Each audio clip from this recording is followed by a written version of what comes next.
Hello நண்பா, நம்ம தமிழக அமைச்சர்களுக்கு துறைகள் அறிவிக்கப்பட்டிருக்கு கொஞ்ச நேரத்துக்கு முன்னாடி. ஃபர்ஸ்ட்டாக நம்ம முதல்வர் விஜய் அவர்களுக்கு காவல், பொது நிர்வாகம், மகளிர் நலத்துறை. ஸோ இதுதான் அவங்களுக்கு கொடுத்துருக்காங்க.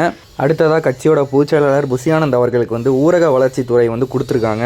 அப்புறம் ஆதவர்ஜுனா அவர்களுக்கு விளையாட்டுத்துறை கொடுத்துருக்காங்க. இது ரொம்பவே ஆப்டிங்கான ஒரு விஷயம். அடுத்ததாக டாக்டர் அருண்ராஜ் அவர்களுக்கு மருத்துவத்துறை கொடுத்துருக்காங்க. அப்புறம் செங்கோட்டையன் அவர்களுக்கு நிதித்துறை கொடுத்துருக்காங்க. ஸோ அவர் எக்ஸ்பீரியன்ஸ் உள்ள ஆள், இந்த நிதித்துறையை கரெக்டாக மெயின்டைன் பண்ணிக்கூடிய ஆள். அப்புறம் வெங்கட்ராமன் அவர்களுக்கு உணவுத்துறை கொடுத்துருக்காங்க. நிர்மல்குமார் அவர்களுக்கு மின்சாரத்துறை கொடுத்துருக்காங்க. அப்புறம் முக்கியமாக ராஜ்மோகன் அவர்களுக்கு பள்ளிக்கல்வித்துறை கொடுத்துருக்காங்க. ஸோ பள்ளிக்கல்வி மற்றும் தமிழ் வளர்ச்சி ரொம்பவே முக்கியமான டிபார்ட்மெண்ட். இதை ராஜ்மோகன் அவர்களுக்கு நம்பி கொடுத்துருக்காங்க. அப்புறம் டாக்டர் பிரபு அவர்களுக்கு கனிம வளங்கள், அதாவது கனிம வளத்துறை. அதுக்கப்புறம் கீர்த்தனா அவங்களுக்கு தொழில்துறை.